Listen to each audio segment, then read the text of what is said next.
Welcome back স্যামজনবাসী, আশা করছি বেশ ভালো রয়েছেন। আজকের টেক নিউজের শুরুতেই টেকনোর তরফ থেকে দারুণ নিউজ রয়েছে। লাস্ট কয়েকদিন আগে আপনাদেরকে জানিয়েছিলাম টেকনোর তরফ থেকে একটা ভালো ফোন আসতে যাচ্ছে খুব শীঘ্রই। Tecno Camon 16 Premier. এই ফোনটা এই মাসের 4 তারিখ বাংলাদেশ মার্কেটে লঞ্চ হতে যাচ্ছে। এই ফোনে কী কী থাকছে অলরেডি হয়তো আপনারা জানেন। যেমন এর রেয়ারে আমরা পেয়ে যাব 64 মেগাপিক্সেলের কোয়াড ক্যামেরা সেট আপ।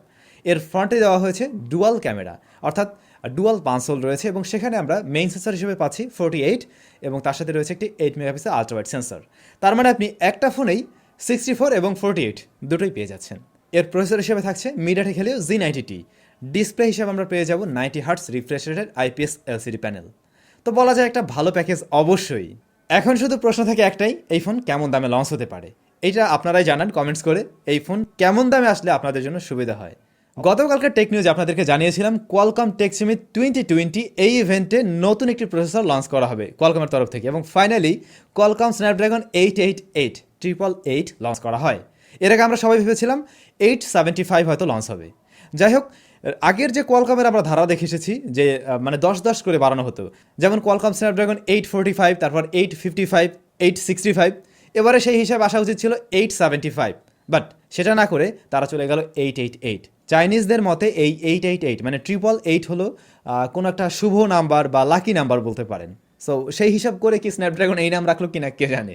যাই হোক, এই যে প্রসেসর, এটা কিন্তু 5 ন্যানোমিটার আর্কিটেকচার তৈরি করা একটা প্রসেসর, এবং কোয়ালকম স্ন্যাপড্রাগনের তরফ থেকে এটাই হলো সর্বোচ্চ প্রসেসর বলা যায়। কোয়ালকমের আগের যে প্রসেসরগুলো ছিল তার তুলনায় এই প্রসেসরের শক্তি অনেকটা গুণ বেশি থাকবে। ইভেন খুবই দ্রুত সময়ে হাই রেজলিউশনের ছবি নিতে পারবে বা ভিডিও ক্যাপচার করতে পারবে, এবং মুভিং অবজেক্টের ভিডিও নিতে পারবে, যাতে বোকে ইফেক্ট দিতে পারে বা ভিডিও ব্লার করে যে আমরা অপশনটা দেখতে পাই ওটা যাতে আরও বেটারভাবে রেজাল্ট করতে পারে, সেরকম ব্যবস্থা রয়েছে এই চিপটার মধ্যে। অলরেডি প্রায় সব ব্র্যান্ডগুলোই অ্যানাউন্স করেছে তাদের লেটেস্ট ফোনগুলোতে এই প্রসেসর ব্যবহার হবে। যেমন Mi 11 আমরা ব্যবহার হতে দেখছি এই প্রসেসর দিয়ে আসবে এই স্মার্টফোন। এছাড়াও ভিভোর তরফ থেকে আসবে, ওপোর তরফ থেকে আসবে, মটোরোলা বলছে তারাও নিয়ে আসবে। তো মোটামুটি সব ব্র্যান্ডগুলোই এই প্রসেসর দিয়ে নতুন একটা ফোন নিয়ে আসতে যাচ্ছে। ইভেন রিয়েলমির তরফ থেকে আমরা এই প্রসেসর দিয়ে একটি স্মার্টফোন আসতে দেখবো। লাস্ট কিছুদিন আগে রিয়েলমির একটা প্যাটেন্ট আপনাদের সামনে শেয়ার করেছিলাম, সেটা ছিল রেয়ার প্যানেলে আমরা গোলাকার ক্যামেরা দেখতে পাবো এমন, মানে ওই ফোনটার। তো ওই ফোনটাতে কিন্তু এই প্রসেসরটাই থাকছে, রিয়েলমি রেস। ওই ফোনটাতে এই প্রসেসর দিয়েই আসবে। অনলাইন নিউজ পোর্টাল টেক শহরের তথ্য অনুযায়ী 2020-এর জুলাই, আগস্ট, সেপ্টেম্বর মাসে দেশের বাজারে সর্বোচ্চ স্মার্টফোন বিক্রেতা কোম্পানি হলো টানশন। এখন বলবেন যে এটা আবার কোন কোম্পানি? এই কোম্পানিটা হলো মাদার কোম্পানি। মূলত এর আন্ডারে রয়েছে টেকনো, ইনফিনিক্স এবং আইটেল। এই 3 ব্র্যান্ডই বাংলাদেশে মোবাইল ফোন সেল করে থাকে, এবং বর্তমান সময়ে মানে এই 3 মাস বিবেচনায় তাদের সেলের হার শতকরা 17.8%। এরপরে রয়েছে স্যামসাং 15.5%, তারপরে থাকছে ভিভো 15.2%, এবং চতুর্থ নাম্বারে রয়েছে সিম্ফনি। এখন আপনারা সবাই বলবেন এটা কীভাবে সম্ভব? তাহলে শাওমি কই গেল, রিয়েলমি কই গেল, যাদের ফোন আপনারা বেশিরভাগ মানুষই ব্যবহার করছেন? মূলত এই ফোনগুলো অফিসিয়ালভাবে সেল হয়েছে। দেখা গেছে শাওমির ম্যাক্সিমাম প্রোডাক্টই আমাদের দেশে আনঅফিসিয়ালভাবে সেল হয়। সো ওই হিসাবটা যদি বাদ দেন, অফিসিয়ালভাবে বর্তমান সময়ে এই যে টেকনো, তারপর আইটেল এবং ইনফিনিক্সের ফোনে সর্বোচ্চ বিক্রিত হয়েছে। ইন্ডিয়াতে আজকে ভিভো V20 Pro লঞ্চ করা হয়েছে। বাংলাদেশ মার্কেটে এর আগে আমরা জাঁকজমকের মধ্যে দিয়ে ভিভো V20 লঞ্চ দিতে দেখেছিলাম, বাট প্রো ভ্যারিয়েন্ট এখনও লঞ্চ হয়নি, হবে কিনা সেটাও শিওর নয়। তো এই ফোনটা প্রো ভ্যারিয়েন্টে সেখানে একটি অ্যামোলেড স্ক্রিন দেওয়া হয়েছে, যাতে হায়ার রিফ্রেশ রেট থাকছে না। এর রেয়ারে থাকছে ট্রিপল ক্যামেরা সেট আপ। প্রধান সেন্সরটি 64 মেগাপিক্সেলের, ফ্রন্টে রয়েছে দুইটা ক্যামেরা 44+8। এর প্রসেসর হিসেবে রয়েছে স্ন্যাপড্রাগন 765G, যেটা মিড রেঞ্জের একটি প্রসেসর, বাট স্ন্যাপড্রাগনের তরফ থেকে মিড রেঞ্জের জন্য বেশ ভালো কিছু অবশ্যই রয়েছে। 4000 mAh ব্যাটারি, 33 ওয়াটের ফাস্ট চার্জিং সিস্টেম। এই ফোনটা লুকিং মানে জাস্ট এক কথায় জোস। লুকিং দেখে আপনাদের অবশ্যই পছন্দ হয়ে যাবে, কিন্তু দাম দেখে পছন্দ নাও হতে পারে। এর যে ওভারঅল কনফিগারেশন, সেই হিসাবে এর দাম আমার কাছে একটু হাই মনে হয়। এর 128GB ভ্যারিয়েন্টের দাম ইন্ডিয়ান রুপিতে 30,000। তো সাধারণত ভিভোর ফোনগুলো ইন্ডিয়াতে যে দামে আসে, বাংলাদেশ আসে তার থেকেও প্রায় 10,000 হয়ে যায়, মানে এরকম বাজেটেরগুলো আর কি। তো সেই হিসাবে এই ফোন যদি বাংলাদেশে লঞ্চ হয়, তাহলে গিয়ে দেখবেন 40,000 টাকা হিট করে।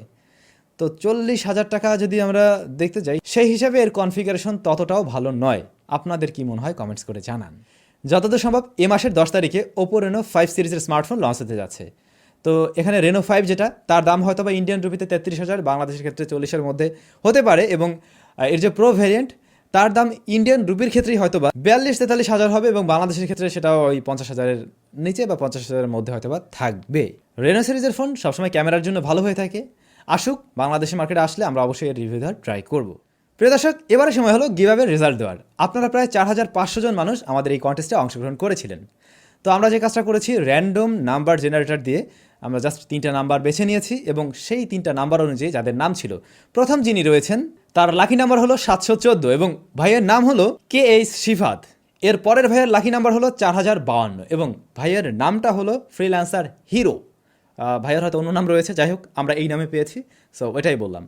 এবং তৃতীয় নাম্বার যিনি রয়েছেন এবং তার লাকি নাম্বার হলো 2902। আর আমাদের তৃতীয় নাম্বার উইনার হলেন মোহামেনুল ইসলাম হিরন। আপনাদের 3জনকে অনেক অনেক অভিনন্দন। সবাই অতি সত্বর আমাদের গ্রুপের মডারেটর বা অ্যাডমিনের সাথে যোগাযোগ করুন। আর হ্যাঁ, আপনাদের জন্য বলে রাখছি, নেক্সট 5-6 দিনের মধ্যে নতুন কন্টেস্ট আসতে যাচ্ছে। ওকে, লাস্ট ভিডিওতে প্রশ্ন করেছিলাম আপনি নেক্সট যে স্মার্টফোনটা কিনবেন সেটা কত টাকা বাজেট সেগমেন্টে হতে পারে। বেশিরভাগ মানুষই জানিয়েছেন 15,000 থেকে 30,000 টাকার মধ্যে আর কি। মানে এই বাজেটেই বেশিরভাগ মানুষ ফোন কিনতে আগ্রহী। এরকম বাজেটে রিভিউ দেওয়া বেশিরভাগ উচিত।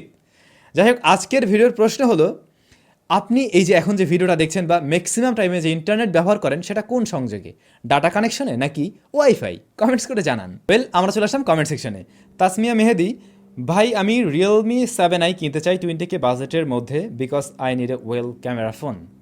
ভাইয়া নিতে পারেন, এই বাজেটে অফিসিয়ালভাবে মনে হয় 64 এই ফোনটাই অফার করছে। সো আপনি চাইলে নিতে পারেন। আর এই ফোনটার ফুল রিভিউ আমাদের চ্যানেলে দেওয়া রয়েছে। ইভেন এই ফোনটার ছবির কোয়ালিটি কেমন সেটা দেখানোর জন্য আমি কিন্তু গুগল ড্রাইভের লিঙ্কও দিয়ে দিয়েছিলাম ওই ভিডিওর নিচে। সো গিয়ে আপনি দেখে নিতে পারেন, ভালো লাগলে অবশ্যই নিয়ে নেবেন। দেওয়ান ফাহিম, ইনফিনিক্স হট 10 দামটা জানালে উপকার হতো, আমার বাজেটের মধ্যে আছে কিনা একটু মিলিয়ে দেখতাম। দাম তো আসলে এভাবে বলাও যাচ্ছে না। যাই হোক, এটা ধরুন 12,500 থেকে 13,500-র মাঝেই আসার কথা রয়েছে।